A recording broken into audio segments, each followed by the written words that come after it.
Itulah Rasulullah, tidak goyah imannya ditawarkan harta, tidak goyah dengan wanita, tidak goyah dengan pangkat dan jabatan.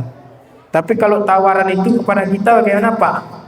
Kira-kira calus iman calus iman kita terus, ya kan? Datanglah misalnya orang, inilah jangan lagi dakwah, dia bilang. Ini ada harta, ada wanita cantik, ada pangkat jabatan, diambilnya terus. Maka kadang-kadang jadi ustadz juga banyak rintangannya. Sama seperti itu tadi, kadang-kadang rintangannya harta, wanita, dan juga pangkat jabatan. Itu harus kita kuatkan iman kita seperti yang dicontohkan oleh Rasul. Jangan seperti ustadz yang cerita di pesantren. Dulu ketika pesantren ada ceritanya, orang mengadu kepada ustadz. Assalamualaikum Pak Ustadz. Waalaikumsalam. Ustadz, anak Ustadz main judi di sana. Astagfirullah, kata dia. Tapi menang Pak Ustadz. Alhamdulillah. Berarti dia tidak sungguh-sungguh beriman kepada Allah Subhanahu wa ta'ala.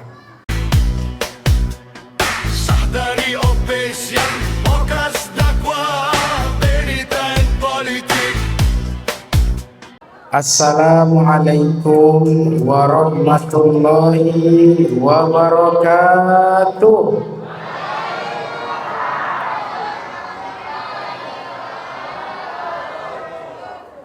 Alhamdulillah, alhamdulillahilladzi asra bi 'abdihi lailan minal masjidil haram ilal masjidil aqsa. Wassalatu wassalamu ala sayyidina Muhammadin alladzi kanat hasanatuhu la tuhsa wa ala alihi wa ashabihi ahli sidqi wat tuqa, amma ba'du.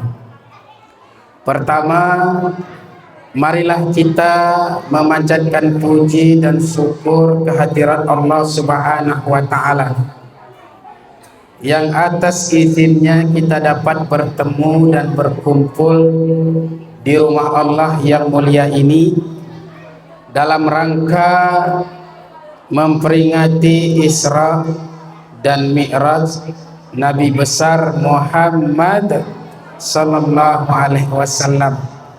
Mudah-mudahan yang kita laksanakan ini diberkahi dan dirahmati oleh Allah Subhanahu wa ta'ala.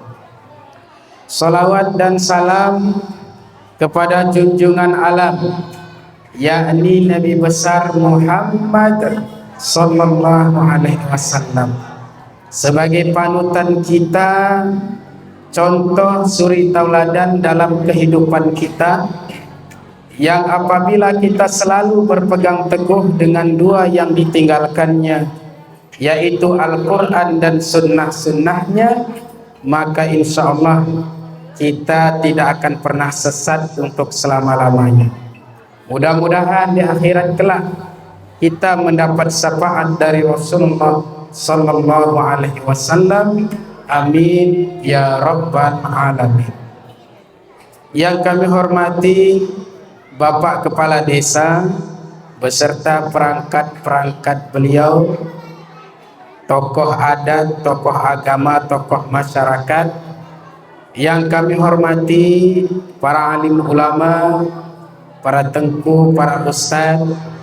Ada sahabat kami juga di sini, Ustaz Fikri Ramadan, ustaz muda, ganteng dan menjadi rebutan. Kemudian ada kori kita tadi juga yang sudah membacakan Al-Quran. Ada juga teman kami ustaz yang mengajar di Al-Kansa. Kemudian ada Pak Imam kita juga, ya insya Allah senyum beliau juga menambah kecerahan acara kita pada malam ini. Kemudian kaum bapak, kaum ibu yang tidak dapat kami sebutkan satu persatu, yang besar tidak kami sebut gelar, yang kecil pun tidak kami sebut nama. Tapi mudah-mudahan semuanya kita diberkahi oleh Allah Subhanahu wa ta'ala. Serta kita ucapkan terima kasih dan mudah-mudahan Allah akan memberikan balasan yang berlipat ganda kepada seluruh panitia, yaitu dari para pemuda-pemudi di desa kita ini. Mudah-mudahan semakin hari ke depannya acara kita semakin lebih baik lagi, serta yang kita cintai yang akan menjadi penerus, yaitu anak-anak kita yang hadir di sini, baik laki-laki maupun perempuan. Ini untuk pertama kita sapa dulu anak-anak. Coba duduknya ditertibkan. Coba kita tertibkan duduknya supaya nanti kita tidak salah paham dalam apa yang kita sampaikan sejarah Isra dan Mi'raj Nabi Muhammad SAW. Coba Ustadz mau tes dulu yang yang nanti benar akan ada hadiah. Tadi alhamdulillah ada hadiah disiapkan oleh Bapak Kepala Desa kita dan sudah dipegang oleh Ustadz Fikri. Hadiahnya ya, hadiahnya paling besar adalah naik haji apabila mampu. Ya, oke, siap. Coba dulu ditertibkan dulu, coba buat rapi barisannya, coba rapi barisannya, dirapikan. Kalau kita mengajikan diajarkan rapi kan, coba lurus, rapi. Kemudian kalau sudah rapi di depan, disambung di sap keduanya. Coba kemari. Jangan takut, Ustadz lembut orangnya. Kecuali lagi marah aja cuman keras sedikit. Ayo maju ke depan sikit, sini. Kemudian nih, abang sebelah sini coba. Atau di sini, di depan, di samping nih, di samping. Oke ya, kita biar tertib. Sini. Dah, kemudian kakak-kakak juga, kakak-kakak yang di belakang coba ditertibkan barisannya dulu. Kakak-kakak. Kecuali kameramen. Ini anak Ustadz, namanya Muhammad Asrof. Dia ini kameramen, dia selalu merekam ceramah abinya. Sehingga nanti yang mau mengulang apa yang kita sampaikan acara kita malam ini nanti bisa ditonton ulang di channel Ustadz. Nama channelnya Sahdari Official. Nanti bisa ditonton lagi. Oke, coba. Belum rapi, Ustadz lihat nih. Kakak-kakaknya buat barisannya coba. Oke, dah. Ustadz mau tes kefokusannya dulu. Ini mohon maaf kepada bapak-bapak, ibu-ibu. Beginilah romantikanya kita bersama anak-anak.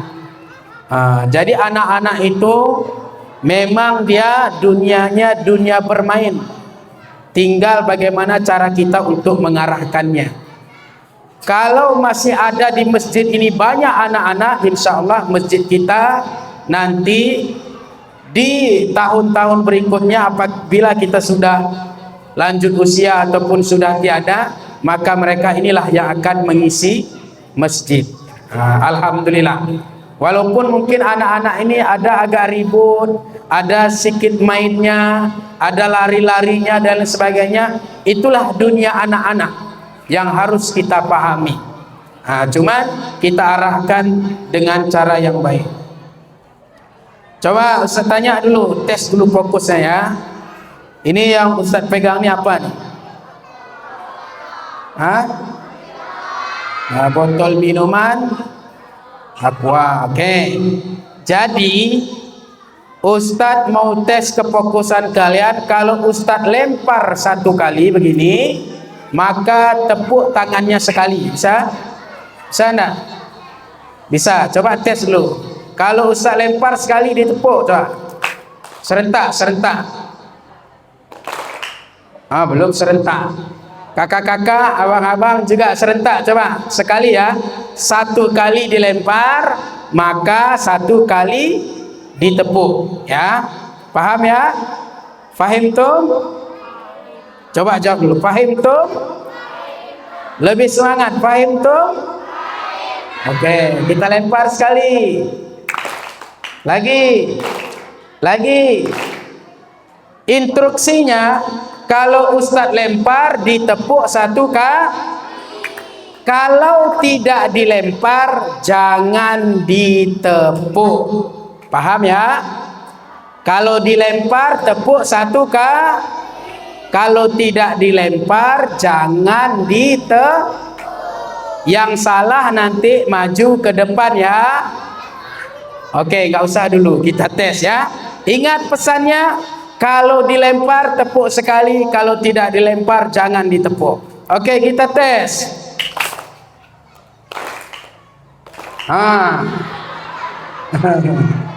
Siapa tadi yang salah? Ulangi lagi biar lebih fokus. Oke, ayo. Fokus ya. Kalau dilempar tepuk sekali, nggak dilempar jangan ditepuk. Berarti belum fokus. Oke, lagi cepat.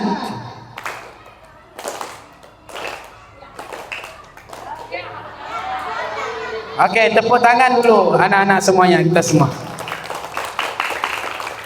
Oke. Nah, siap fokus? Kalau kita fokus, diajarkan di sekolah juga kan, pandangan kita ke depan, pandangannya kemari, jangan tengok kiri, jangan tengok kanan, apalagi ke belakang. Pandangannya ke depan. Kemudian tertib, ya kan? Jangan ngomong, jangan cerita, jangan mengganggu teman. Oke? Sekali lagi Ustaz tes kefokusannya. Instruksinya, kalau Ustaz bilang misalnya pegang pipinya, coba mana dipegang? Pegang pipinya, coba pegang pipinya dulu. Oke. Apa yang Ustaz bilang itu yang dipegang ya. Pandangan harus ke depan. Paham tuh? Oke, sekarang kita tes. Apa yang Ustaz suruh pegang itu yang dipegang ya. Oke, sekarang pandangan ke depan semua. Lihat. Pegang hidungnya. Telinganya pegangnya. Nggak fokus dia. Ustaz bilang apa yang Ustaz bilang nanti itu yang dipegang. Coba ulangi lagi. Pegang kepalanya. Udah mulai fokus. Ini pipi lagi nih. Oke. Pegang matanya. Nih. Berarti belum fokus. Ya, nanti mudah-mudahan fokus. Ingat, kalau tidak fokus nanti bisa jadi salah paham, salah amal. Ada ceritanya dulu. Ada seorang ustadz, dia mengajar. Katakan ustadznya, wahai anak-anak semuanya, mencuri itu berdosa. Tapi ada satu mencuri dapat pahala. Mencuri apa? Mencuri salam. Bagaimana mencuri salam? Ada orang ketok pintu di rumah tetangga kita, bukan di rumah kita. Tok tok tok, assalamualaikum.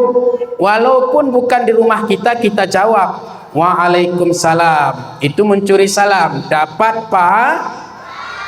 Tapi ada satu orang ketika ustadznya menyampaikan pelajaran itu sambil ngantuk, sehingga yang dia dengar bukan mencuri salam, yang dia dengar mencuri ayam. Sehingga ketika dia pulang ya ke kampungnya, habis dicurinya ayam orang lain. Ditangkap. Kenapa kamu mencuri? Kamu kan sudah mengaji, sudah belajar. Kenapa mencuri ayam? Dia bilang, kata ustadzku mencuri ayam dapat pahala. Makanya mencuri ayam. Gara-gara apa tadi?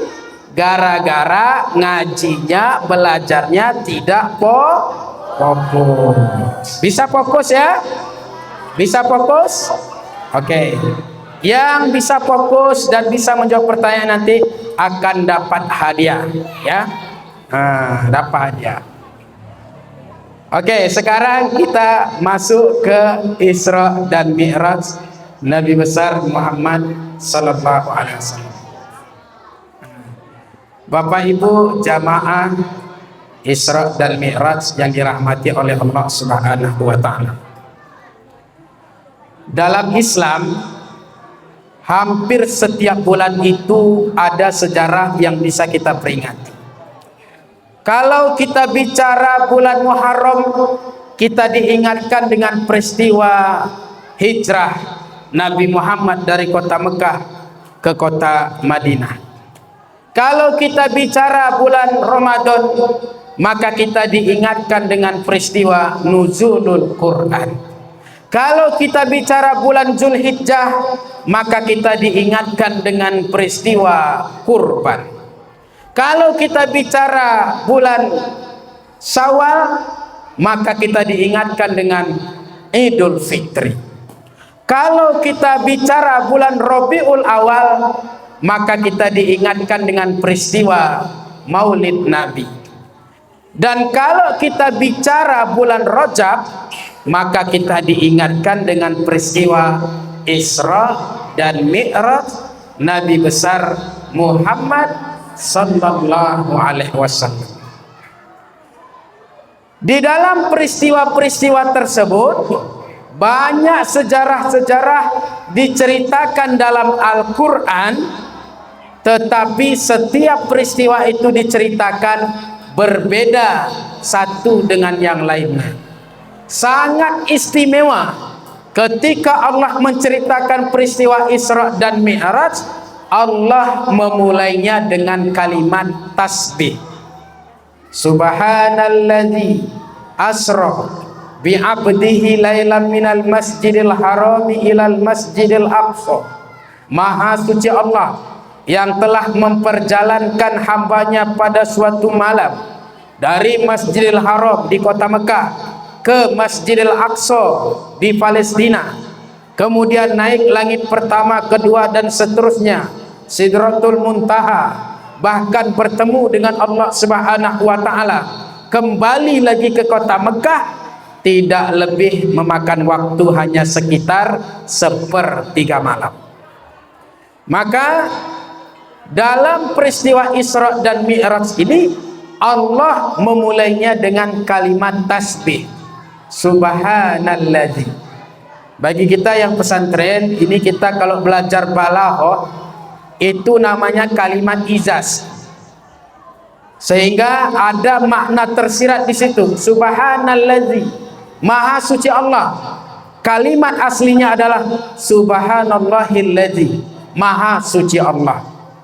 Nah, jadi Allah menceritakan bagaimana Fir'aun dan seluruh bala tentaranya ditenggelamkan di Lautan Merah, tidak dimulai dengan kalimat tasbih. Allah menceritakan bagaimana Nabi Ibrahim alaihissalam dibakar oleh Raja Namrud, namun tidak bisa membakar seujung kuku Nabi Ibrahim pun atas izin Allah, tidak dimulai dengan kalimat tasbih. Allah menceritakan bagaimana yaitu kisah Nabi Adam diciptakan oleh Allah Subhanahu wa taala, tidak dimulai dengan kalimat tasbih. Allah menceritakan kisah Nabi Nuh, Nabi Soleh yang umatnya durhaka, ada yang ditenggelamkan, ada yang dikutuk, ada yang dibalikkan bumi, ada yang dihancurkan sehancur-hancurnya oleh Allah Subhanahu wa taala, namun tidak satu pun diceritakan dengan kalimat tasbih. Jadi dari segi ini saja, peristiwa Isra dan Mi'raj itu memang peristiwa yang sangat istimewa, sehingga dimulai dengan kalimat tasbih. Subhanalladzi, maha suci Allah. Maha suci Allah dari segala ketidakmampuan, maha suci dari ketidakberdayaan, maha suci dari segala hal-hal yang membuat Allah seolah-olah lemah. Allah maha agung, Allah maha besar, Allah maha kuasa. Allah mengatur kehidupan kita, mempertaruhkan kesuciannya untuk menceritakan peristiwa Isra dan Mi'raj dimulai dengan kalimat tasbih. Apa hikmahnya? Dalam Islam ini kan ibadah itu macam-macam. Ada ibadah itu modalnya besar, melaksanakannya pun berat. Seperti melaksanakan ibadah haji dan umroh, perlu biaya besar dan berat juga dalam pelaksanaannya. Ada ibadah itu modalnya ringan tetapi berat melaksanakannya, yaitu melaksanakan ibadah puasa di bulan suci Ramadan. Yang berat itu sebenarnya bukan menahan haus dan lapar, tetapi yang berat itu adalah mengendalikan hawa nafsu. Sehingga kata Nabi, betapa banyak orang berpuasa tetapi tidak dapat pahala apapun, dia hanya mendapatkan haus dan lapar saja. Kenapa? Karena yang puasa hanya perutnya saja, tetapi matanya, telinganya, tangannya, kakinya, anggota tubuhnya tidak dipuasakan. Ada orang puasa tapi suka marah-marah, sikit-sikit marah kepada anak, sikit-sikit marah kepada cucu, sikit-sikit marah kepada tetangga. Berarti belum puasa yang benar di hadapan Allah Subhanahu wa ta'ala. Matanya kadang-kadang masih melihat yang diharamkan oleh Allah, telinganya masih mau mendengarkan gosip, tangannya masih mau mencuri, kakinya dilangkahkan ke tempat yang dimurkai oleh Allah. Kalau puasa kita model begitu, maka hanya dapat haus dan lapar saja. Maka puasa itu berat, tapi modalnya ringan. Modal paling besar itu adalah niat. Kalau makan sahur itu kan sunnah muakkad, tapi yang wajib itu adalah niat. Bahkan kalau ada orang berpuasa tidak berniat pada malam harinya, maka tidak sah puasanya, kecuali puasa sunnah. Kalau puasa sunnah lupa berniat pada malam hari, kemudian sudah pagi, sudah terbit matahari, dia ingat ternyata hari Senin aku mau puasa, dengan syarat belum makan apa-apa. Jangan nanti udah makan jeruk, udah makan apa nasi, aku mau puasa, nggak bisa lagi kalau sudah makan. Nah, jadi puasa itu berat. Maka kita latih diri kita dari sekarang, bagaimana supaya nanti puasa kita itu berkualitas di hadapan Allah Subhanahu wa ta'ala. Kemudian ada ibadah itu modalnya ringan dan mudah melaksanakannya, tapi besar nilai pahalanya di hadapan Allah Subhanahu wa ta'ala. Apa itu? Mengucapkan kalimat thayyibah, mengucapkan kalimat-kalimat yang baik, mengucapkan kalimat tasbih, mengucapkan kalimat-kalimat zikir, subhanallah walhamdulillah wala ilaha illallah wallahu akbar. Melihat keindahan yang diciptakan oleh Allah, subhanallah. Kagum dengan ciptaan sesuatu membuat kita terpana, masya Allah. Mendapatkan nikmat, alhamdulillah. Terkejut, astaghfirullah. Jadi semuanya apa yang kita ucapkan itu bernilai pahala di hadapan Allah Subhanahu wa ta'ala. Bertemu dengan teman, bertemu dengan saudara kita, dengan tetangga kita, mengucapkan salam, assalamualaikum warahmatullahi wabarakatuh, itu pun bernilai pahala. Maka biasakan ucapkan yang baik, Bapak dan Ibu. Jangan biasakan yang latah-latah. Ada bagian orang kalau terkejut yang diucapkannya aneh, yang lain-lain. Terkejut dia, ayam goreng. Itu ngapain itu? Ketika terkejut dia, ayusmu, dia ngapain? Nanti akan biasa mengucapkan itu ketika sakratul maut. Kenapa? Karena kita biasa mengucapkan yang tidak baik di hadapan Allah Subhanahu wa ta'ala. Maka ucapkan yang baik-baik.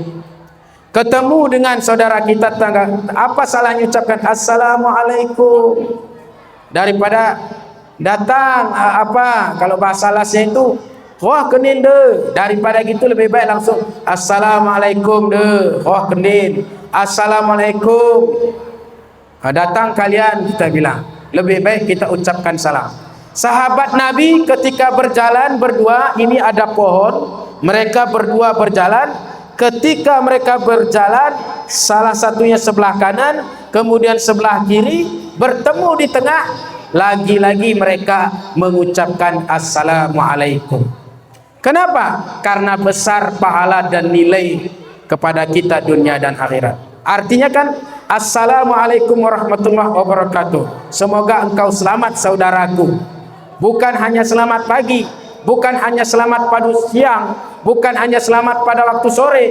Selamat kapan saja dan di mana saja, dari dunia sampai akhirat. Mudah-mudahan selamat dunia dan akhirat itu didoakan kepada saudara kita. Tidak usah ditambah lagi. Misalnya udah assalamualaikum, tambah lagi selamat pagi, tidak usah. Kecuali di tempat yang bercampur antara muslim dengan non muslim. Tapi kalau semuanya muslim, tidak usah ditambah. Kenapa? Karena itu namanya kita sudah mengurangi nilai doa yang sudah kita sampaikan. Karena kalau selamat pagi itu kan salam orang pelit itu. Orang pelit mengucapkannya itu. Selamat pagi. Artinya dia menyampaikan mudah-mudahan engkau selamat di waktu pagi. Nanti siang mau tabrak mobil kita, dibiarkannya. Maka tidak usah ditambah. Cukup mengucapkan salam seperti yang diajarkan oleh Rasulullah Sallallahu Alaihi Wasallam. Nah, biasakan mengucapkan kalimat-kalimat yang baik, bertasbih, berzikir kepada Allah Subhanahu Wa Taala. Subhanallah walhamdulillah wala ilaha illallah. Subhanallah walhamdulillah wala ilaha illallah. Subhanallah walhamdulillah wala ilaha illallah. Wallahu akbar. Wala haula wala quwata illa billahil aliyyil azim. Subhanallah walhamdulillah wala ilaha illallah. Subhanallah walhamdulillah wala ilaha illallah. Subhanallah walhamdulillah wala ilaha illallah. Subhanallah walhamdulillah wala ilaha illallah. Kira-kira tenang gak, Bu? Ketika kita berzikir, mengucapkan kalimat-kalimat berzikir kepada Allah, tenang atau tidak, Bu? Bapak-bapak tenang atau tidak, Bu? Pak? Tenang. Maka biasakan ucapkan yang baik-baik, jangan biasakan ucapkan yang tidak baik. Kemudian subhanalladzi asra, maha suci Allah yang telah memperjalankan. Jadi kalimatnya adalah asra, yang telah memperjalankan. Artinya apa? Nabi Muhammad itu bukan berjalan sendiri. Nabi Muhammad itu bukan kehendaknya melakukan Isra dan Mi'raj, tetapi itu adalah kehendak Allah Subhanahu wa Ta'ala. Kalau Allah sudah berkehendak, maka tidak ada yang tidak mungkin. Kalau Allah sudah berkehendak, maka apapun bisa terjadi. Asra, yang menggerakkan Rasulullah adalah Allah Subhanahu wa taala. Sehingga dari Masjidil Haram ke Masjidil Aqsa bertemu dengan Allah Subhanahu wa taala, itu adalah kehendak Allah Subhanahu wa taala. Allah yang mampu menggerakkan kita, Allah yang mampu menjamin rezeki kita, Allah yang menciptakan langit dan bumi, Allah yang menciptakan manusia, Allah yang menciptakan malaikat dan jin, Allah yang mengatur kehidupan kita. Maka berserah dirilah kepada Allah Subhanahu wa taala. Logika sederhananya agar mudah dipahami, contohnya misalnya seperti kami. Tadi kami mungkin perjalanan dari Telaga Mekar sampai ke Kuning 2 di desa kita ini lebih kurang mungkin sekitar setengah jam lah kita buat perjalanan. Kemudian sampai di sini selesai sholat Isya jam setengah 9, kita mulai acara Isra dan Mi'raj. Mungkin nanti pulang akan mungkin sekitar jam 11 atau setengah 12 misalnya. Sampai lagi di rumah, ternyata dalam perjalanan tadi dari rumah ada semut yang masuk di kantong baju kami. Kemudian ketika dia sudah pulang, digantungkan baju di tempat gantung baju, semut tadi keluar. Kemudian dia cerita sama kawan-kawannya, "Wahai kawan-kawanku para semut, ketahuilah aku baru saja pulang dari Kuning 2. Jam berapa kau berangkat?" kata kawannya. "Tadi berangkatnya sekitar jam setengah 8. Kemudian pulang kemari sudah sampai jam setengah 12. Kata kawannya, "Mana mungkin, Mut, badanmu begitu kecil, langkahmu tentu pendek saja. Mana mungkin engkau bisa berjalan dari Telaga Mekar ke Kuning 2 dan kemudian dengan waktu cepat sampai lagi ke Telaga Mekar?" "Tidak mungkin," kata kawannya. "Kenapa?" "Karena semut yang lain mengira dia jalan sendiri. Padahal semut tadi bukan jalan sendiri, tapi dia numpang di kantong baju Ustadz Sahdari." Begitulah peristiwa Isra dan Mi'raj.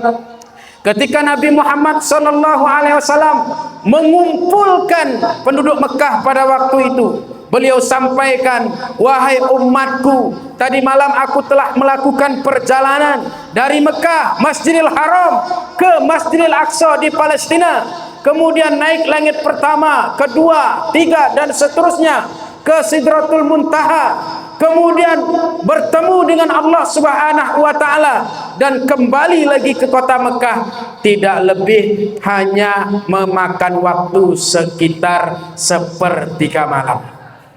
Yang mantap imannya seperti Abu Bakar Siddiq radhiyallahu anhu membenarkan langsung, "Demi Allah, sayalah akan pertama membenarkan apa yang engkau sampaikan ya Rasulullah." Kenapa? Karena Rasulullah orangnya tidak pernah berdusta. Itu orang yang imannya bagus, mantap. Yang beriman makin mantap, semakin bertakwa kepada Allah. Tapi bagi orang yang ragu-ragu, kembali murtad. Kenapa? Karena orang kafir Quraisy dia bilang, "Masa kalian percaya? Tidak masuk akal. Dari Masjidil Haram, dari Mekah ke Palestina itu perjalanan sangat jauh. Dulu tidak ada kendaraan mewah seperti sekarang. Belum ada pesawat, belum ada kapal laut. Yang ada cuma onta dan kuda pilihan. Kalaupun pakai kuda pilihan, melakukan perjalanan dari kota Mekah ke kota di Palestina, itu memakan waktu sekitar 1 bulan. Kalau kembali lagi ke kota Mekah, maka 2 bulan perjalanan. Masa kalian percaya dengan orang seperti itu?" kata kafir Quraisy. "Itu orang gila, itu orang yang sesat, itu orang yang tidak benar, itu orang yang dusta." Rombongan kafir Quraisy menyampaikan model begitu, sehingga yang ragu-ragu terpengaruh, kembali murtad. Nah, itu namanya ujian keimanan. Isra dan Mi'raj itu adalah ujian keimanan kepada kaum muslimin pada waktu itu. Maka kita harus mengandalkan iman kita kepada Allah. Dalam memahami peristiwa Isra dan Mi'raj, bukan akal diutamakan, bukan logika diutamakan, tetapi keyakinan iman kita kepada Allah Subhanahu wa taala. Kalau kita beriman kepada Allah, maka kita akan percaya tidak ada yang tidak mungkin jika Allah sudah berkehendak. Yang lebih aneh, yang tidak mungkin, yang tidak masuk akal dari itu pun saya akan membenarkan, kata Abu Bakar Siddiq. Makanya dia dikasih gelar Siddiq, benar. Kenapa? Karena dialah yang pertama membenarkan peristiwa Isra dan Mi'raj. Kemudian kita lanjutkan lagi, subhanalladzi asra bi'abdihi. Maha suci Allah yang telah memperjalankan hambanya. Pertanyaannya, kenapa Allah tidak bilang subhanalladzi asra bi Muhammad? Maha suci Allah yang telah memperjalankan Nabi Muhammad. Kenapa Allah menggunakan bi abdihi, hambanya? Ternyata ada hikmahnya. Hikmah yang pertama adalah yang dikatakan sebagai hamba itu ada dua unsur, ada ruh dan ada jasad. Seseorang disebut hamba, ada ruh dan ada jasad. Ada jasadnya, ruhnya tidak ada. Apa namanya, Bu?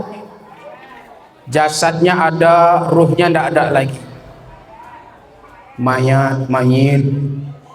Ruhnya ada, gentayangan. Jasadnya tidak ada. Apa namanya, Bu? Hantu. Cuman ini kita kupas sedikit. Sebenarnya bapak-bapak, ibu-ibu sekalian, hantu itu sebenarnya tidak ada. Hantu, pocong, kuntilanak, pegu mesem, semua jenis-jenis hantu yang kita sebut, sebenarnya hantu itu tidak ada. Hantu itu cuma ada di film, cari duit dia, cari nafkah untuk anak istrinya. Hantu itu tidak ada. Tapi kami sering lihat, Ustaz, yang terlihat itu bukan orang yang meninggal dunia, bukan hantu. Yang terlihat itu adalah jin. Apa yang terlihat, Bu? Jin. Maka kalau ada orang meninggal dunia, kemudian kita lihat wajah yang sangat menyeramkan, diserupakan seperti orang meninggal dunia, maka keyakinan kita umat Islam itu bukan hantunya orang meninggal dunia tadi, tetapi yang terlihat itu adalah jin. Kenapa? Karena jin bisa menyerupakan dirinya dengan manusia sesuai yang dikehendaki, yang telah diberikan oleh Allah Subhanahu wa taala. Itu pelajaran kita pertama, bahwa tidak ada hantu. Nggak ada orang meninggal dunia langsung gentayangan ruhnya jadi apa? Jadi hantu, nggak ada. Yang nampak itu adalah jin. Kemudian biasanya yang bisa nampak model begitu biasanya karena dia memang sahabat dekat dengan jin. Sahabatnya itu paling tidak tingkah lakunya memang mirip dengan jin itu, makanya dia nampak apa? Makanya nampaknya itu. Maka perbaiki tingkah laku kita, akhlak kita, amalan kita, luruskan akidah kita kepada Allah Subhanahu wa taala. Kemudian kalau ada orang kesurupan, mungkin di kampung-kampung ada orang kesurupan. Kalau ada orang kesurupan, maka yang masuk itu jangan dipercaya orang salah satu anggota keluarga kita. Karena kadang-kadang kita kalau ada orang kesurupan, kita ngomong, kita cerita sama dia, ini siapa yang masuk ini? Aku, kakeknya. Apa kesukaan kakek? Pengen aku makan butel. Buat lu butel nih, kakek masuk nih. Dibuatlah butel, kemudian dikasih. Setelah dikasih mungkin tertidur, keluarlah jinnya. Setelah keluar, dia cerita sama kawan-kawannya, wahai kawan-kawanku para jin, kalau kalian lapar masuk aja ke situ. Nanti apa kalian minta dikasihnya. Aku pengen aku makan apa nih? Makan apa lagi? Makan sate misalnya. Situ masuk. Masuklah lagi jin tadi. Ditanya lagi, Ini siapa yang masuk ini? Ini aku, neneknya. Terus pengen makan apa? Udah lama aku pengen makan sate. Oh, oke, dibuat sate, dikasihkan lagi. Keluar dia, datang antri, terus jinnya tunggu. Kalau kita turuti keinginan jin, maka jin itu akan antri, maka orang kesurupan ini sering akan kesurupan. Di sini ada yang kesurupan, Bu? Ada yang sedang kesurupan di sini? Jadi jangan percaya, itu keyakinan kita umat Islam. Logikanya begini, kalaulah orang meninggal dunia, kemudian ruhnya bisa masuk ke tubuh orang lain, ngapain dia masuk ke tubuh orang lain? Lebih baik dia masuk ke jasadnya sendiri, kan hidup dia lagi. Logikanya begitu. Ngapain capek-capek masuk ke tubuh orang lain? Kalau memang bisa masuk aja ke tubuhnya lagi, kan hidup dia lagi terus. Maka jangan percaya kalau orang kesurupan itu anggota keluarga kita, bukan, tetapi dia adalah jin. Makanya kita harus luruskan akidah kita, Pak, Bu. Kita selalu ketika sholat baca surah Al-Fatihah. Kita baca Iyyaka na'budu wa iyyaka nasta'in. Hanya kepadamu ya Allah kami menyembah, dan hanya kepadamu ya Allah kami mohon pertolongan. Tapi ada juga orang bacanya seolah-olah dia bukan begitu membacanya. Seolah-olah dia baca apa? Iyyaka na'budu wa dukun nasta'in. Kepada Allah kita menyembah, kepada dukun kita minta tolong. Kayak gitu, sholat dia kepada Allah, tapi dia percaya dengan dukun. Hilang kambingnya, Pak Dukun, kambingku hilang ini udah berapa hari ndak balik-balik dia ke kandangnya.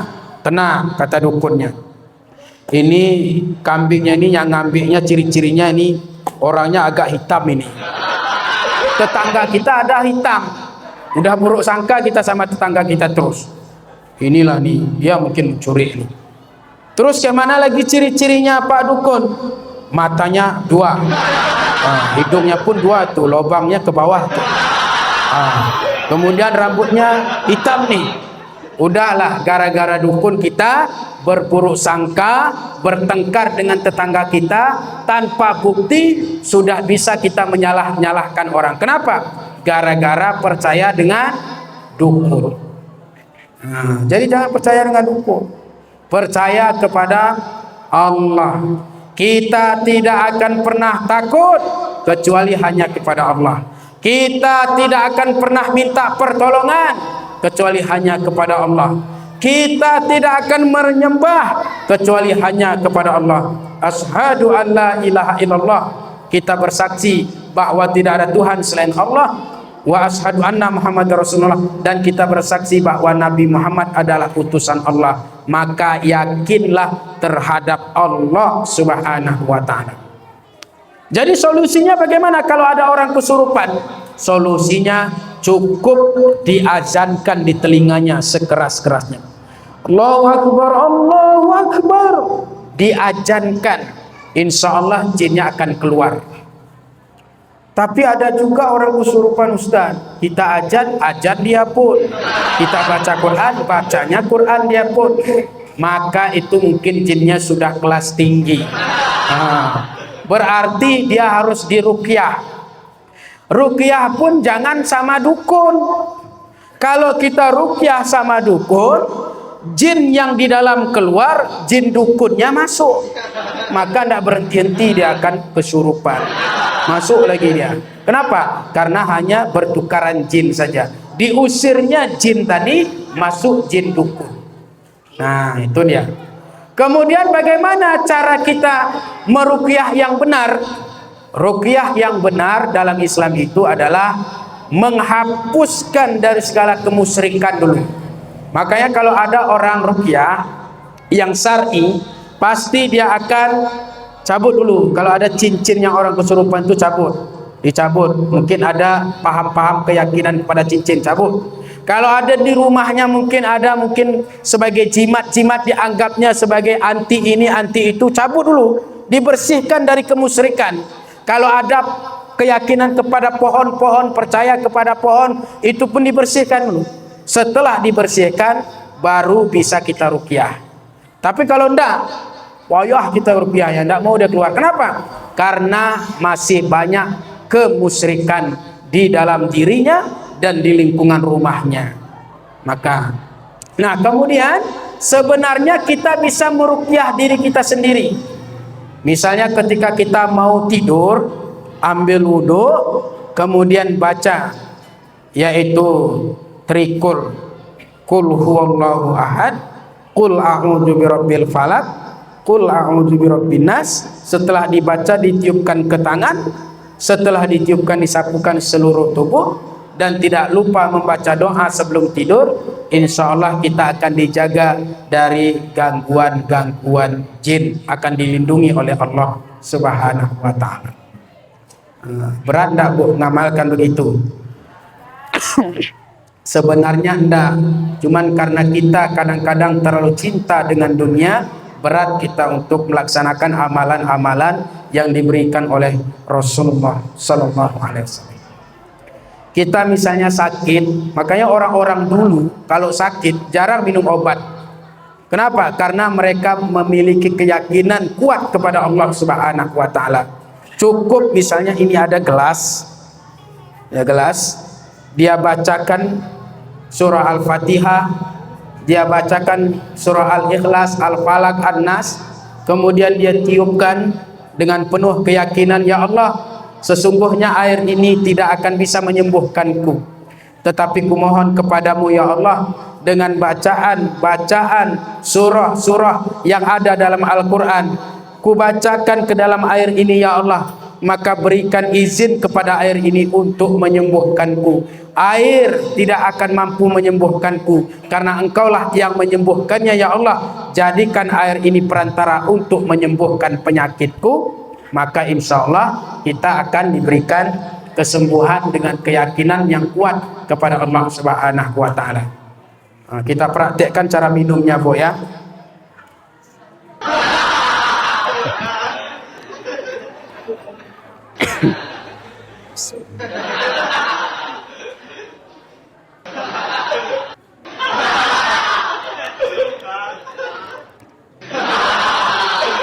Itu cara Ustadz mau minum sebenarnya.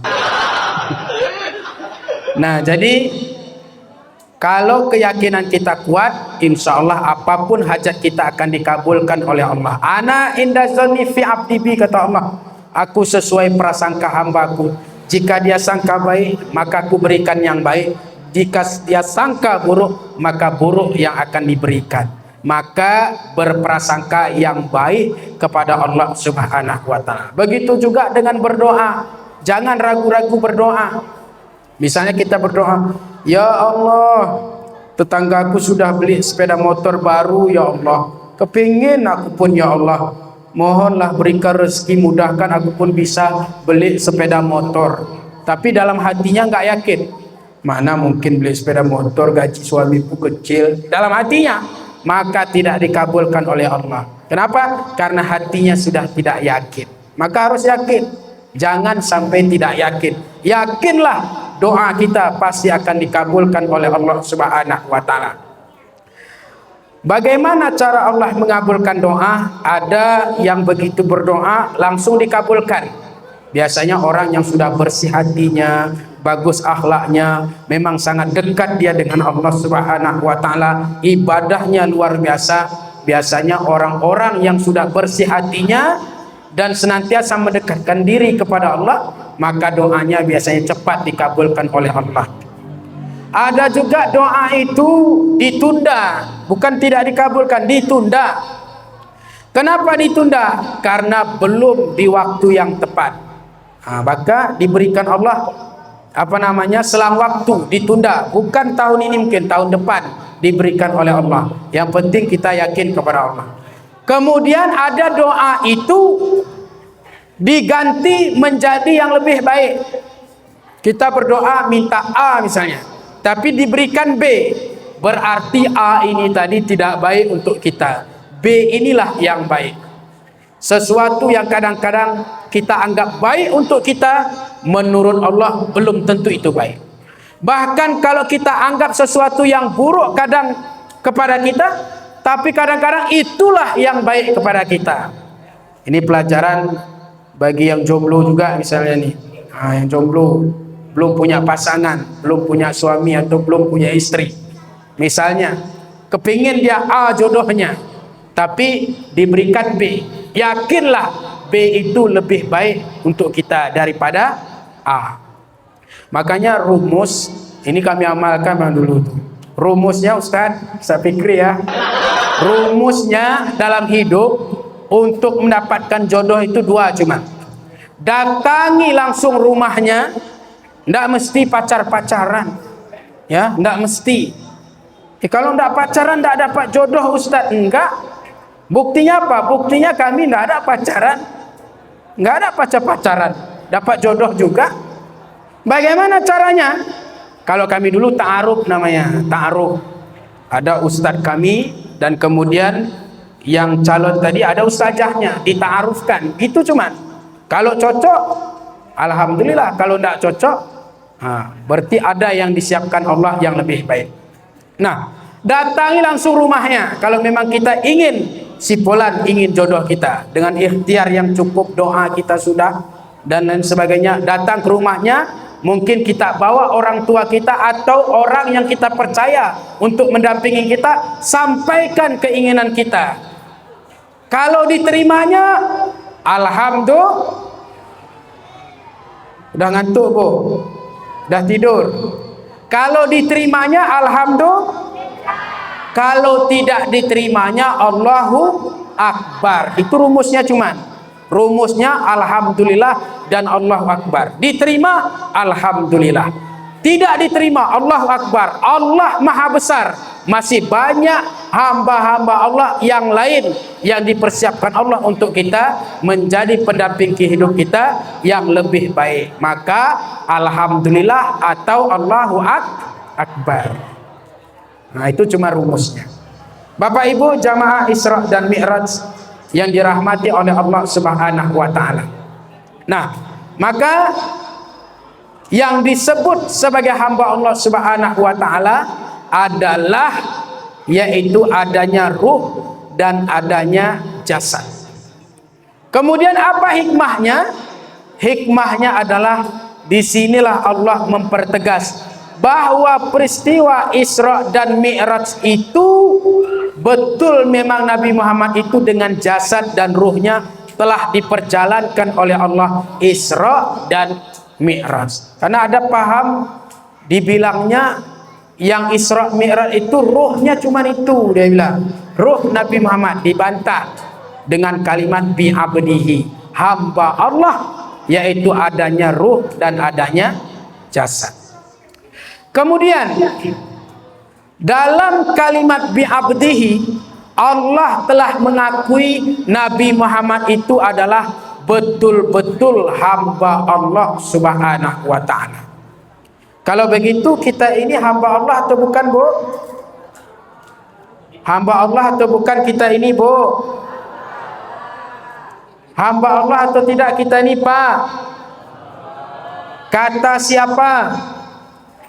Kata kita. Kalau kata kita namanya mengaku, tapi kita belum tahu apakah kita diakui sebagai hamba Allah Subhanahu wa taala. Tapi mudah-mudahan kita diakui juga sebagai hamba Allah Subhanahu wa taala. Amin ya rabbal. Nabi Muhammad bukan mengaku. Nabi Muhammad memang telah diakui sebagai hamba Allah Subhanahu wa taala. Mengapa Nabi Muhammad diakui sebagai hamba Allah? Kita balik sejarah kehidupan Rasulullah. Rasulullah sebelum melakukan Isra dan Mi'raj, sebelum dipanggil dengan kalimat bi'abdihi sebagai hamba Allah yang diakui sebagai hamba Allah Subhanahu wa taala, ternyata kehidupan beliau penuh dengan rintangan, penuh dengan cobaan, penuh dengan ujian. Namun bagaimanapun cobaan, rintangan, ujian menghadang, nilai ketakwaan, nilai keimanan, nilai kehambaannya kepada Allah tidak pernah bergeser sedikit pun. Ketika Rasulullah melakukan perjalanan melakukan perjalanan hijrah dari kota Mekah ke kota Madinah, sebelumnya beliau mampir dulu di negeri Thaif namanya. Negeri apa namanya, Bu? Negeri Thaif. Negeri apa namanya, Pak? Negeri Thaif. Di negeri Thaif itu Rasulullah bukan disambut, tetapi malah dilempari oleh orang-orang Yahudi di negeri Thaif. Dilempari sampai baju jubah Rasulullah itu yang berwarna putih berubah menjadi warna merah karena berkucuran darah beliau dilempari oleh orang kafir Yahudi di negeri Thaif. Kemudian melihat peristiwa itu, datanglah malaikat Jibril menawarkan bantuan. Ya Rasulullah, engkau yang dimuliakan oleh Allah Subhanahu wa taala, engkau adalah orang yang paling istimewa di hadapan Allah, namun engkau dizalimi, namun engkau dilempar sampai berdarah-darah ya Rasulullah. Sampaikan ya Rasulullah, apakah engkau ingin aku akan angkat gunung? Gunung yang mana pilih ya Rasulullah? Akan aku angkat gunung ini, akan aku timpakan ke orang yang melemparmu sampai berdarah-darah ya Rasulullah. Namun apa kata Rasulullah? Tidak usah wahai malaikat Jibril, tidak usah. Mereka begitu karena mereka belum tahu siapa aku, karena mereka belum mengetahuinya. Nanti mereka akan terus durhaka kepada Allah Subhanahu wa taala. Mereka akan terus kafir sekafir-kafirnya. Mudah-mudahan nanti anaknya akan beriman kepada Allah. Kalau anaknya tidak beriman ya Rasulullah, mudah-mudahan cucunya kelak akan beriman kepada Allah Subhanahu wa taala. Tidak ada balas dendam Rasulullah, beliau malah mendoakan agar yang melemparnya tadi diberikan hidayah beriman kepada Allah Subhanahu wa taala. Itulah akhlak Rasulullah. Kalau kita, Pak, misalnya nih kita dilempar sampai berdarah, datang malaikat Jibril, bagaimana? Angkat gunung? Kita bilang apa? Hajar terus, kita bilang. Lempar terus wahai malaikat, hancurkan terus, kita bilang. Kenapa? Itu kita manusia biasa. Tapi Rasulullah mencontohkan tidak mau membalas dendam, tetapi beliau malah memaafkan dan mendoakan agar diberikan hidayah oleh Allah Subhanahu wa taala. Lempar orang kita dengan batu, lempar dia dengan bunga. Lemparnya lagi dengan batu, lempar juga dengan bunga agar harum dirasakannya. Lemparnya lagi dengan batu, lempar juga dia dengan bunga. Tapi sekali ini ikut potnya pun terus. Tidak usah.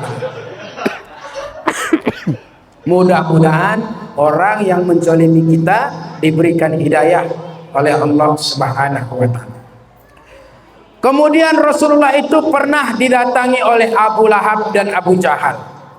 Kenapa? Karena Abu Lahab dan Abu Jahal ini sangat khawatir, sangat takut nanti akan habis, tidak ada yang menjadi pengikutnya. Karena Rasulullah ketika berdakwah banyak orang masuk ke dalam Islam.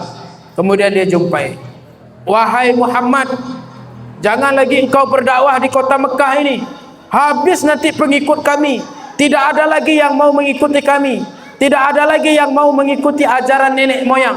Sebenarnya apa yang engkau inginkan Muhammad? Kalau engkau ingin harta, akan kami berikan harta. Engkau akan menjadi orang yang paling kaya, wahai Muhammad.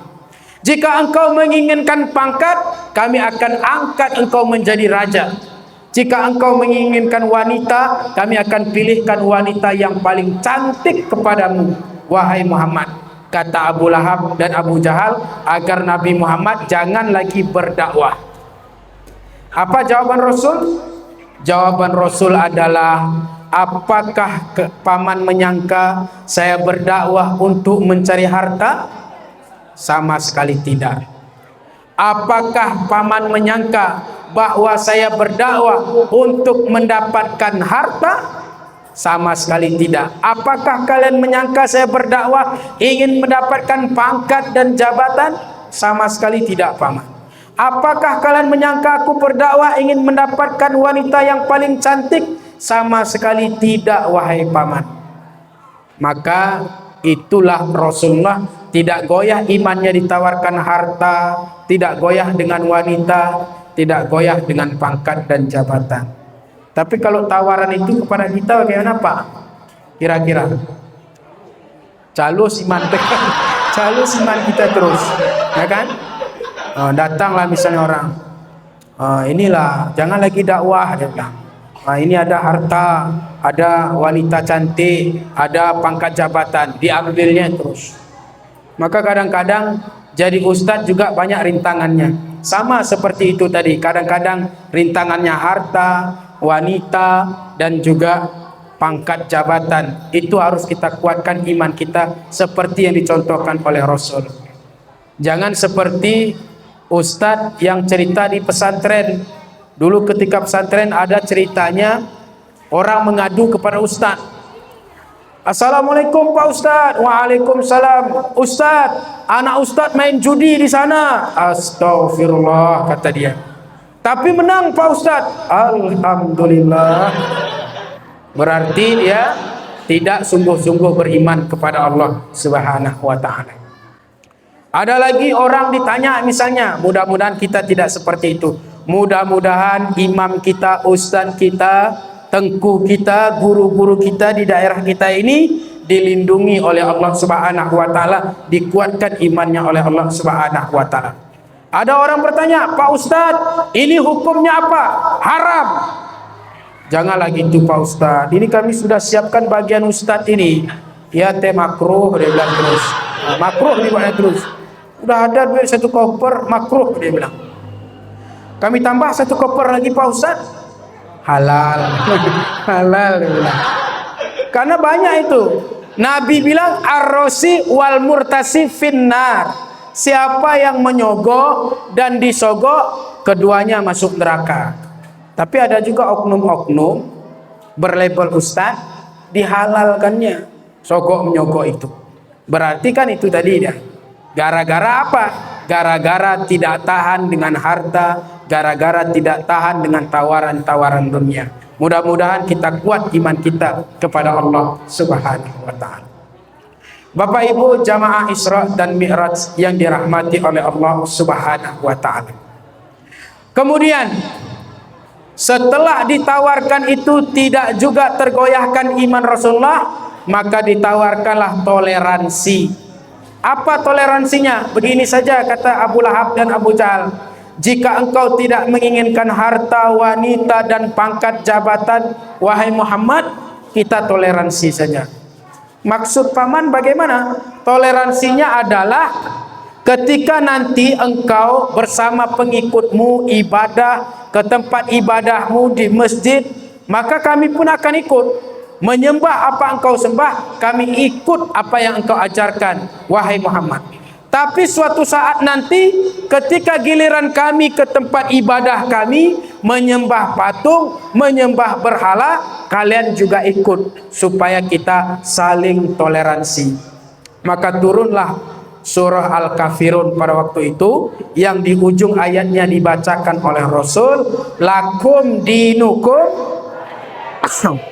agamamu, kau jalankan agamamu, silahkan kata Nabi. Dan kami pun agama kami ya agama kami, kami pun jangan diganggu, dan kalian pun tidak akan kami ganggu. Lakum dinukum waliyadin. Itulah toleransi dalam Islam. Jangan kita umat Islam ini ikut-ikutan. Apa yang mereka kerjakan ritual ibadahnya kita ikuti. Apa yang semestinya tidak kita rayakan, kita ikut merayakannya. Apa contohnya? Seperti tahun baru yang kemarin.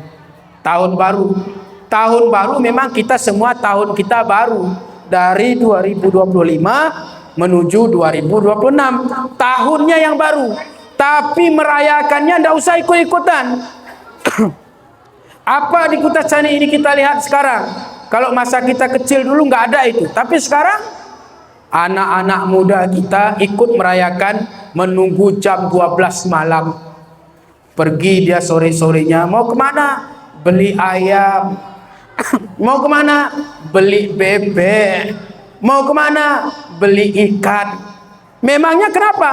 Nanti malam tahun baru tunggu jam 12, manggang ikan, manggang ayam, buat makanan nunggu jam 12. Hampir tidak ada faedahnya.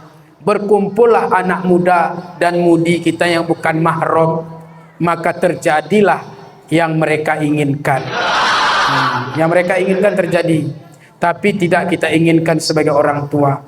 Maka kita sebagai orang tua ajari, didik, tanamkan nilai-nilai agama kepada anak kita. Jangan sempat anak kita mudah dibawa orang. Datanglah orang, ya kan, pemuda menjemput anak gadis kita. Bu, kami sebentar keluar bu ya. Nggak boleh. Kenapa bu? Kalian bukan mahram. Nggak boleh, jangan bawa anak gadisku. Sebentar aja bu, nanti akan kami cepat pulang. Tetap nggak boleh. Nanti pulangan kami bawa sate bu. Bawa terus. Rupanya gara-gara sate boleh, dia bilang. Gara-gara itu hancur masa depan anaknya.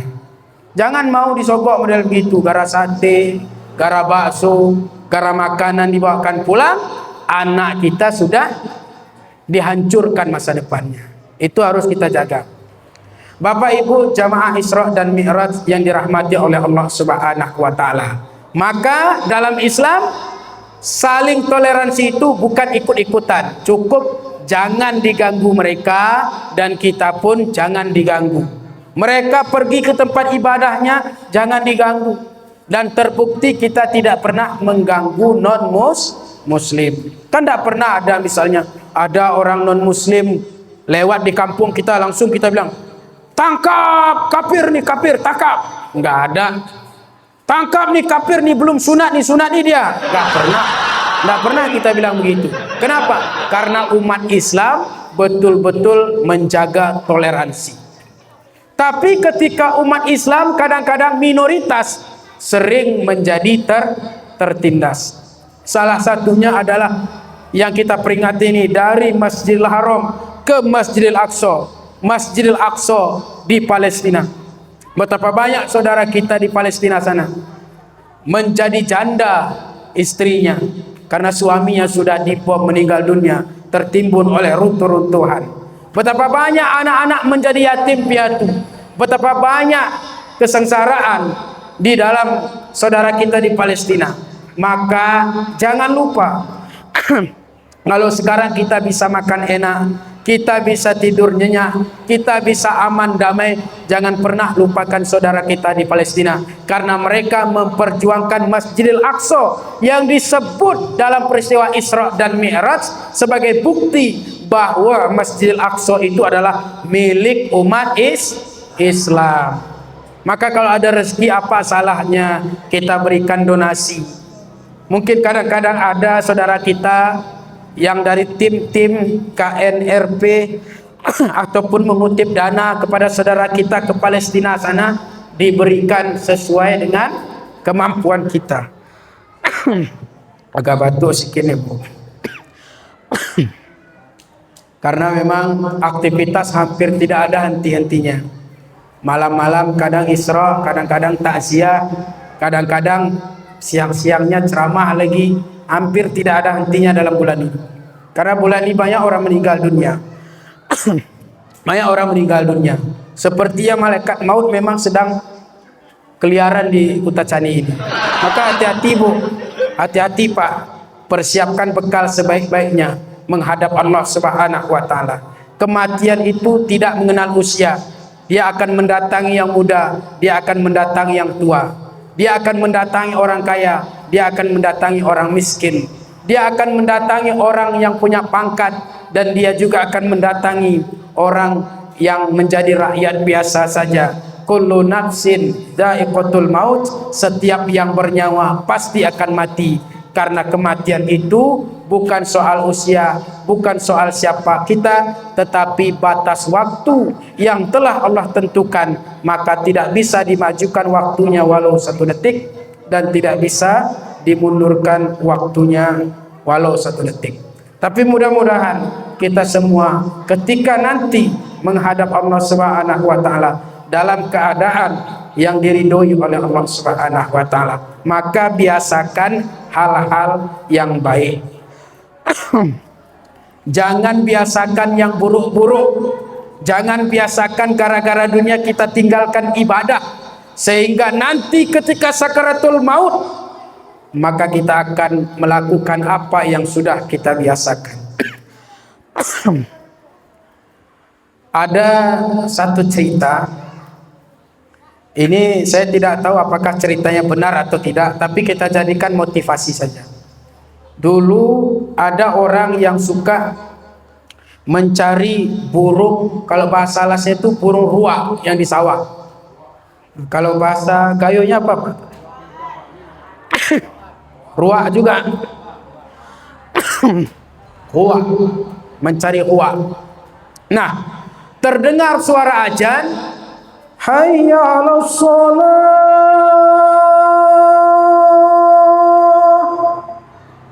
Dia jawab cuman, kau sajalah. Kau saja bilangnya. Tidak mau dia untuk memenuhi panggilan azan. Selalu yang dia cari hanya burung ruak. Gara-gara mencari burung ruak, dia tidak sholat, tidak mau memenuhi panggilan Allah Subhanahu wa taala. Singkat cerita, ketika tiba ajalnya, datanglah ustadz membisikkan di telinganya agar dia mengucapkan kalimat syahadat. La ilaha illallah. Apa yang dia ucapkan? Huwa, dia bilang. Enggak bisa diucapkannya la ilaha illallah. Huwa tadi cuma. Apa nih huwa bilang ustaz. Ulangi lagi. La ilaha illallah. Huwa, dia bilang. Huwa bilangnya. Kenapa? Karena sudah biasa dia itu. Gara-gara huwa dia meninggalkan ibadah. Para ulama dulu, kalau ada dunia yang menyebabkan dia terlambat saja ibadah, dia akan hapuskan ataupun hilangkan dunia dari dia. Ada seorang ulama, lupa kami namanya, dia punya ternak, banyak ternaknya, ada kambing, ada lembu, dan dia taat kepada Allah Subhanahu wa taala. Suatu hari ketika dia sedang asik melihat ternak-ternaknya, membuat dia terlambat, tidak sempat sholat berjamaah di masjid. Lalu apa yang terjadi? Dia nangis dengan senangis-nangisnya, dia sedih dengan sesedih-sedihnya, minta ampun kepada Allah. Ya Allah, gara-gara ternak ini aku terlambat ibadah, gara-gara ternak ini membuat aku tidak berjamaah. Maka disumbangkannya semua ternaknya kepada masyarakat, habis disedekahkannya, tidak ada satupun. Kenapa? Dia tidak mau gara-gara banyak ternak tidak ibadah. Tapi kadang-kadang kita terbalik, demi dapat bantuan tidak mau kita ibadah, ya kan? Ibu-ibu, ada BLT ini dari masjid ya, ada BLT bantuan 2,5 juta satu orang nih, terlambat 3 menit nggak jadi dapat. Luari itu ibu-ibu tuh sedang masak pun mati kayak kompor. Ada yang gendong anak lari, mana pak, mana apa tadi, luari terus. Tapi kalau azan berkumandang, hayya 'alas shalah, Allah, tidak mau dia datang untuk ibadah kepada Allah Subhanahu wa taala. Maka ini pelajaran kita adalah bagaimana supaya antara dunia dan akhirat kita harus seimbang, tawazun. Dunia sebagai jembatan kita mempermudah mendapatkan ridha Allah Subhanahu wa taala. Maka lanjut lagi. Tidak cukup itu ujian kepada Rasulullah sallallahu alaihi wasallam. Ternyata sebelum Isra dan Mi'raj itu datanglah disebut dengan tahun-tahun kesedihan, yang disebut dengan Amul Huzni, tahun kesedihan, tahun duka cita. Apa yang menyebabkan Rasulullah duka cita? Karena pamannya yang tercinta, yang begitu membelanya saat berdakwah, menghalangi orang kafir yang menghadangnya, wafat dipanggil oleh Allah Subhanahu wa taala. Tidak lama di tahun yang sama wafat juga istri tercinta Sayyidatul Khadijah, orang yang begitu membela dan berjuang bersama Rasulullah penuh dengan kesetiaan, itu pun dipanggil oleh Allah Subhanahu wa taala.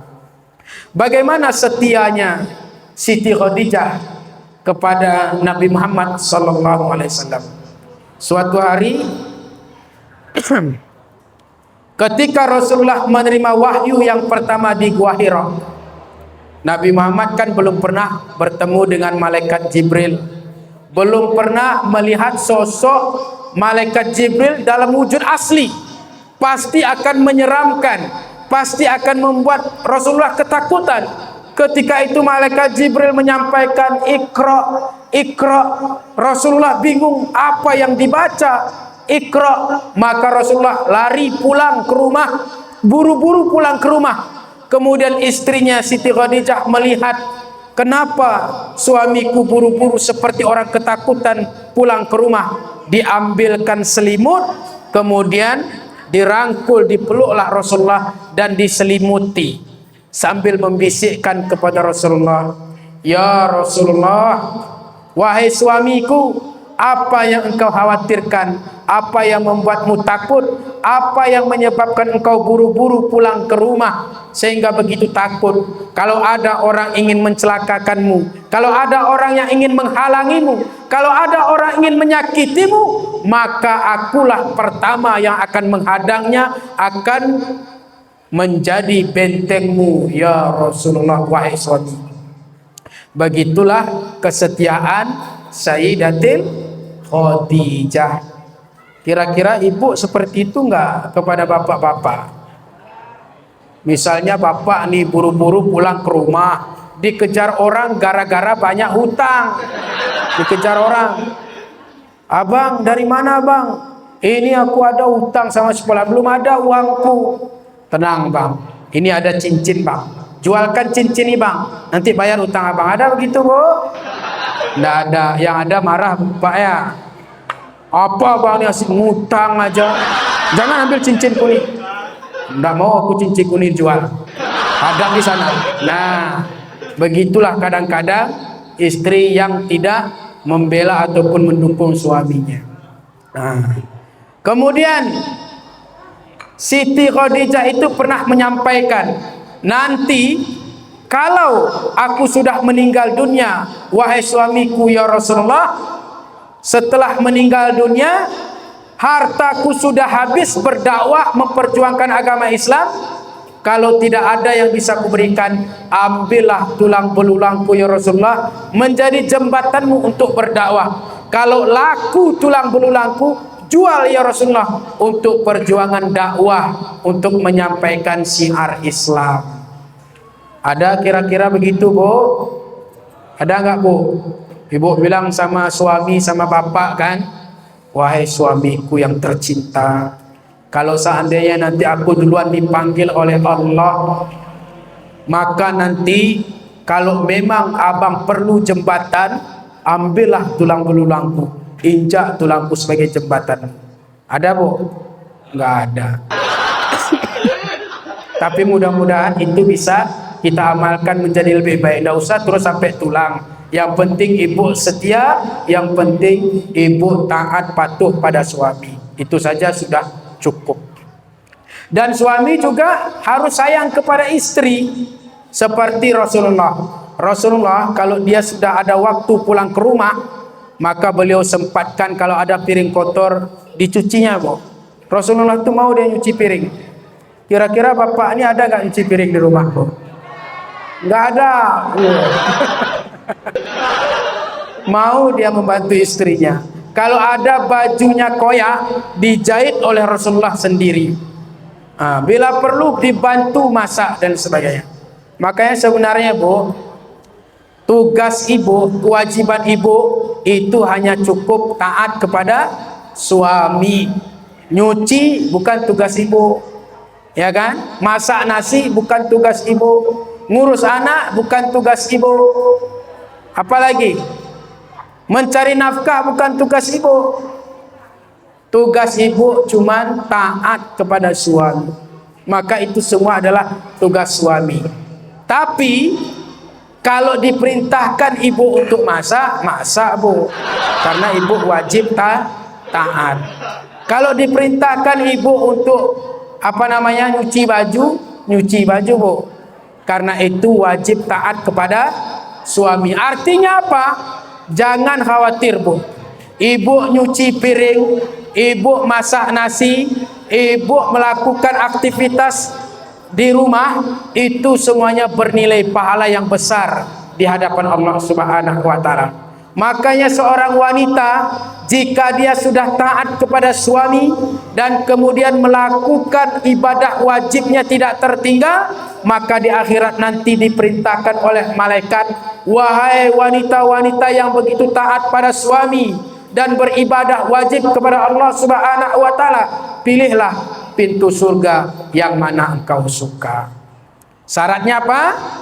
Taat pada suami, jangan melawan. Nah, itu dia. Dan suami pun sayang kepada istri. Bapak Ibu yang dirahmati Allah Subhanahu wa taala, kira-kira kita ini sampai jam berapa, Bu? Sampai jam berapa, Bu? Jam 12. Sanggup? Aku udah batuk nih, Bu. Baik, kita lanjut lagi. Sikit lagi, kita singkatkan saja. Kemudian, ya, Rasulullah sallallahu alaihi wasallam ketika bersedih itulah maka datanglah malaikat Jibril menyampaikan, "Ya Rasulullah, jangan engkau sedih. Jangan berlarut-larut dalam duka cita. Engkau sedang diundang oleh Allah Subhanahu wa taala. Nanti malam kita akan melakukan perjalanan dari Masjidil Haram ke Masjidil Aqsa. Langit pertama, terus ke Sidratul Muntaha, kemudian bertemu dengan Allah Subhanahu wa taala." Maka lanjutannya adalah sebenarnya apa tujuan Allah membuat Isra Mi'raj Nabi Muhammad sallallahu alaihi wasallam. Hakikatnya Allah saja yang tahu. Tapi kalau kita baca ayat di penghujungnya tadi adalah linuriyahu min ayatina. Peristiwa Isra dan Mi'raj itu terjadi untuk apa? Apa tujuannya? Tujuannya adalah linuriyahu min ayatina, ditunjukkan sebagian kecil tanda-tanda kebesaran Allah Subhanahu wa taala. Sehingga dalam perjalanan Rasulullah itu diperlihatkan keadaan surga, diperlihatkan bagaimana keadaan di dalam neraka. Ada dilihat Rasul orang di dalam neraka, kukunya panjang, kemudian mencakar-cakar mukanya sendiri, berdarah-darah hingga tersisa tulang belulangnya. Ditanya oleh Rasul, "Itu orang kenapa, wahai malaikat Jibril?" "Itulah dari golongan umatmu ya Rasulullah, yang ketika hidup di dunia kerjaannya mengorek-ngorek kesalahan dan aib saudaranya sendiri." Tukang gosip. Kalau nggak gosip, nggak kenyang dia makan. Mesti ada orang yang digosipi, mesti ada orang yang diumbar aibnya. Besti, tahu nggak kau bagaimana cerita itu? Nggak tahu. Yuk, begitu terus tuh cerita. Ada juga orang bilang gini, "Ini kita nggak gosip ya, cuman kayak gini ceritanya." Gosip itu, walaupun dibilang kayak gitu.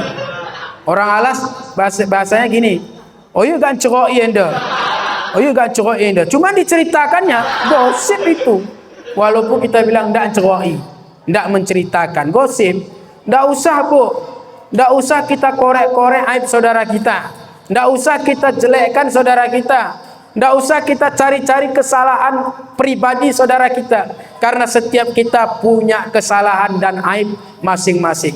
Kita ini terlihat hebat, terlihat mulia, terlihat kita ini dihormati orang, itu karena kita tutupi aib kita oleh Allah Subhanahu wa taala. Andai kata aib kita dibongkar oleh Allah, tidak sanggup kita berbicara di tengah-tengah masyarakat pun. Maka sangat beruntunglah orang, kata Rasul, yang sibuk dengan aibnya sendiri lalu tidak sempat mengorek-ngorek kesalahan aib saudara sendiri, sehingga di akhirat Allah tutupi aibnya. Itu aib pribadi, Bu. Jadi aib pribadi jangan diceritakan, walaupun kita lihat, walaupun kita saksikan. Tapi kalau menegur boleh. Kalau misalnya ada saudara kita salah, kita tegur boleh, kita ingatkan boleh. Bahkan Rasul menyampaikan, man ra'a minkum munkaran falyughayyiru biyadihi fa illam yastati' fa bilisanihi wa illam yastati' fa biqalbihi wa dzalika anaful iman. Barang siapa yang melihat satu kemungkaran, maka cegahlah dengan tangan. Apa makna tangan? Tangan itu kalau makna hakiki sebenarnya adalah memang tangan dengan kekuatan. Duel kita dengan dia terus. Kau jangan menjudi sini. Kalau nggak bisa dilarang, wajar kok, boleh. Itu dalam hadis makna hakiki memang duel dengan dia. Tapi kalau kita berani, tapi kalau dalam hati kita ini, kalau saya duel dengan dia nanti aku cuman kalah nih, bisa. Kalau kita kalah cuman. Masuk ke makna majasi. Apa makna majasi? Makna majasinya adalah tangan itu adalah kekuasaan. Jadi kepala desa ada kekuasaan, bisa mengatur di desa ini. Jangan ada orang main judi, jangan ada pengedaran narkoba di sini. Bisa diterapkan aturan oleh kepala desa kita. Begitu juga dengan pemimpin yang lain, bupati juga dan sebagainya. Sekecil apapun kekuasaan kita gunakan untuk mencegah kemungkaran. Kemudian apa lagi? Kalau tidak sanggup mencegah dengan tangan, maka cegah dengan lisan, sampaikan. Senanglah hati kami melihatmu, tambah warga kami di sini. Tapi tolonglah, jangan membawa buruk di kampung ini. Jangan buka tempat judi di sini. Jangan mengedarkan barang-barang haram di sini. Sampaikan. Kalau tidak mampu, maka cukup dengan hati. Artinya apa? Kita doakan orang yang berbuat kemungkaran itu agar mendapat hidayah dari Allah Subhanahu wa taala. Ibu-ibu jamaah Isra dan Mi'raj, bapak-bapak sekalian yang dirahmati oleh Allah Subhanahu wa taala, maka jangan mengorek aib pribadi orang lain. Karena apa? Di akhirat kita akan mencakar muka kita sendiri. Ada lagi dilihat Rasul orang perutnya besar sebesar rumah, sehingga dicambuk-cambuk dengan api neraka meletus, dibulatkan lagi, meraung-raung kesakitan, dicambuk, disempurnakan lagi. Ditanya, itu orang kenapa wahai malaikat Jibril? Itulah orang yang ketika hidup di dunia tidak pernah peduli dengan nasib saudaranya. Dia mengenyangkan dirinya sendiri. Dia kenyang, tetangganya kelaparan. Dia kenyang, saudaranya dibiarkan kelaparan. Dia makan hak orang fakir miskin. Dia makan harta anak yatim.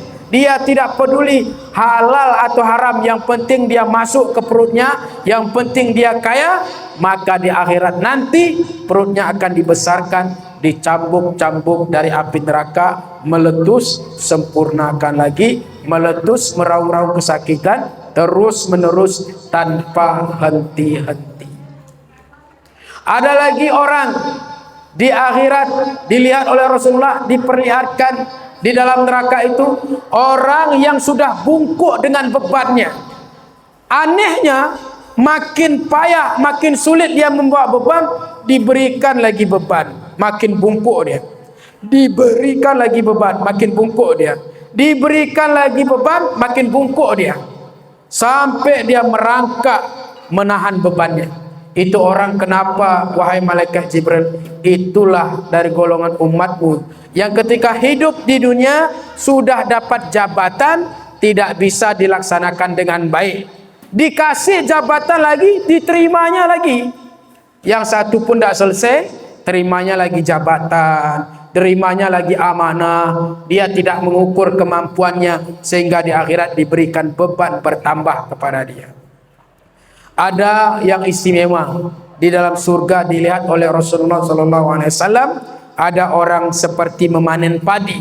Ketika dipanen, tumbuh lagi buahnya. Ketika dipanen, tumbuh lagi buahnya. Itu orang istimewa. Amalannya bagaimana? Kata malaikat Jibril, itulah umatmu ya Rasulullah, yang ketika hidup di dunia tidak hanya memikirkan dirinya, dia bantu fakir miskin, dia santuni anak yatim piatu, dia keluarkan zakatnya, infak, sedekah, wakaf, dia suka berbagi di tengah-tengah masyarakat, maka di akhirat diberikan balasan yang berlipat ganda oleh Allah Subhanahu wa taala. Banyak lagi sebenarnya.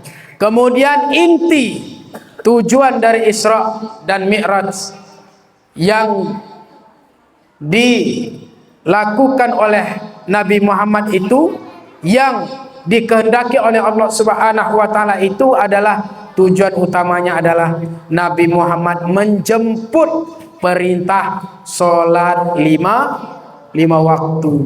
Solat itu 5 waktu, subuh, zuhur, asar, maghrib, isya. Semua kita tahu. Tapi kadang-kadang kita solat seminggu sekali. Bapak-bapak, hari Jumat cuma solat sebagian. Padahal solat itu 5 kali sehari semalam. Dijemput oleh Rasulullah. Kenapa dijemput? Karena ternyata solat itu sangat istimewa. Perintah haji nggak dijemput, perintah puasa nggak dijemput, turun ayat cuman. Diturunkan ayat Al-Quran oleh Allah, perintah haji, perintah puasa, perintah zakat. Tapi khusus solat tidak cukup menurunkan ayat, langsung Nabi Muhammad menjemputnya menghadap Allah Subhanahu wa taala. Apa memangnya keistimewaan dari solat? Inti keistimewaan dari solat itu adalah akan menenteramkan, akan membuat kita tenang dalam hidup di dunia ini. Coba perhatikan, kalau orang solatnya sudah benar, tenang hidupnya. Walaupun hartanya sedikit, walaupun jabatannya tidak ada, walaupun kehidupannya sederhana, tapi kalau solat 5 waktu sudah benar ia lakukan karena Allah Subhanahu wa taala, hidupnya akan tenang. Aqimus shalah, inna sholata tanha 'anil fahsya'i wal munkar. Dirikanlah solat, karena sesungguhnya solat itu dapat mencegah perbuatan keji dan mungkar. Kemudian kalau kita meninggalkan solat, bagaimana azab diberikan Allah Subhanahu wa taala? Pernah dalam satu riwayat di zaman Rasul, ada orang baik, suka membantu tetangga, suka menolong orang susah, terkenal kebaikannya. Tetapi kesalahan terbesarnya adalah tidak mendirikan solat. Dia tidak mau mendirikan solat, tapi dia baik. Jadi kesalahan terbesar itu adalah tidak mendirikan solat. Makanya ibu-ibu kalau cerita, jangan menganggap solat itu remeh. Karena ibu-ibu kadang-kadang cerita begini sama kawannya, di sana ada pemuda ganteng, penghasilannya besar, dia sudah lulus P3K, kemudian patuh kepada orang tua, dia baik kepada tetangga, banyak orang dibantunya. Sikit cuman salahnya, dia bilang. Apa salahnya? Tidak mendirikan solat. Bukan salah sikit. Bagaimanapun gantengnya, bagaimanapun kayanya, bagaimanapun baiknya, kalau dia sudah tidak solat, itu kesalahan besar ibu-ibu. Jangan dianggap kesalahan kecil. Itu kesalahan besar. Maka orang yang terkenal kebaikannya ini, ketika tiba ajalnya, dia meninggal dunia, dipanggil oleh Allah Subhanahu wa taala, semua orang heran, semua masyarakat waktu itu terkejut. Kenapa? Karena dia terkenal orang baik, tapi ketika meninggal dunia wajahnya berubah seperti wajah anjing dan babi. Itu kasar memang, tapi begitu dia, seperti wajah anjing dan babi. Heran orang, kenapa ini? Dipanggil Rasulullah, ya Rasulullah, bukankah dia orang baik? Kenapa dia wajahnya berubah seperti itu? Diselidiki oleh Rasul, ternyata dia enggan, tidak mau mendirikan solat. Maka Rasulullah berdoa, ya Allah, ya Rabb, kami bermohon kepadamu ya Allah, jangan engkau tunjukkan azab di dunia ini bagi orang yang meninggalkan solat ya Allah.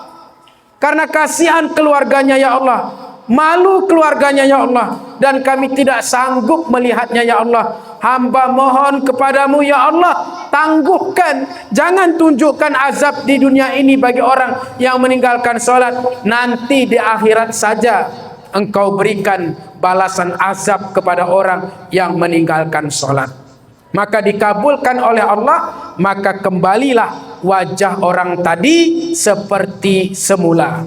Andai kata dulu Rasulullah tidak berdoa seperti itu, maka semua orang yang meninggalkan solat, yang tidak mau mendirikan solat, yang menganggap sepele solat, maka ketika meninggal dunia berubah wajahnya seperti anjing dan babi. Untung Nabi Muhammad berdoa sehingga ditangguhkan, tidak ditunjukkan di dunia ini, tapi di akhirat nanti pasti akan diberikan azab yang begitu pedih kepada orang yang meninggalkan solat. Mumpung masih hidup, mumpung masih ada napas, mumpung masih diberikan kesempatan, mari kita senantiasa bertaubat kepada Allah dengan memperbaiki solat kita, dengan belajar bagaimana cara solat yang benar agar solat kita diterima oleh Allah Subhanahu wa taala. Maka adik-adik, ibu-ibu, mari kita sama-sama untuk belajar. Apalagi di sini ada pengajian yang dibimbing oleh ustadz-ustadz kita. Ada Ustadz Fikri, mungkin ada ustadz yang lain juga. Ada pengajian dibuat beliau, maka antarkan anak-anak kita mengaji supaya belajar bagaimana ibadah yang benar. Ibu-ibu juga ikut pengajian bagaimana ibadah yang benar, solat 5 waktu agar diterima oleh Allah Subhanahu wa taala. Sebab kalau kita ibadah tanpa ilmu, maka ibadah kita itu ditolak bagi orang yang tidak mau menuntut ilmu. Jadi ada orang suatu hari di masjidnya solat subuh, ini solat subuh, nggak ada satu pun datang jamaah solat subuh di masjidnya. Sampai-sampai Pak Imam yang sudah tua berdoa kepada Allah, ya Allah, kepinginnya aku ada orang solat di masjid ini, datangkanlah satu orang ya Allah, agar kami bisa solat berjamaah. Maka dikabulkan oleh Allah, lewatlah seorang pemuda di masjidnya. Lalu masuk, tersenyumlah imam yang sudah tua ini, alhamdulillah doaku dikabulkan, ayo kita solat jamaah. Disuruhlah yang pemuda tadi jadi imam. Pemuda tadi nggak mau, dia bilang, bapak aja jadi imam. Kenapa? Karena pemuda ini satu surah cuma dihafalnya, malu dia, yaitu surah Inna A'toina Kal Kausar. Sedangkan Pak Imam yang dia hafal cuman Qul huwallahu ahad. Maka ketika sholat terjadilah gara-gara tidak punya ilmu tadi. Allahu Akbar. Setelah baca surah Al-Fatihah, ternyata imam lupa, nggak ingat bacaan surah Al-Ikhlas. Dia baca Bismillahirrahmanirrahim. Qul, lupa dia. Makmum pun nggak hafal dia Qul huwallahu ahad, maka dijawabnya inna, dia bilang. Qul, kata imam tadi, dijawabnya lagi dari belakang inna. Gara-gara apa? Gara-gara tidak mungkin belajar untuk menghafal dan lain sebagainya. Mumpung masih kita diberikan kesempatan, mari kita gunakan kesempatan ini untuk memperbaiki diri kita, terutama ibadah sholat 5 waktu, dengan banyak belajar, dengan banyak kita untuk mengikuti pengajian, agar mudah-mudahan ibadah kita diterima oleh Allah Subhanahu wa taala. Terima kasih atas segala perhatian. Mohon maaf atas segala kekurangan. Bila ada jarum yang patah, jangan disimpan di dalam peti. Bila ada kata-kata kami yang salah, mohon jangan laporkan Pak Polisi. Buah jeruk, buah langsat, buah salak, itulah nama buah-buahan. Terima kasih. Billahi taufiq wal hidayah wa ridha wal inayah. Wassalamualaikum warahmatullahi wabarakatuh.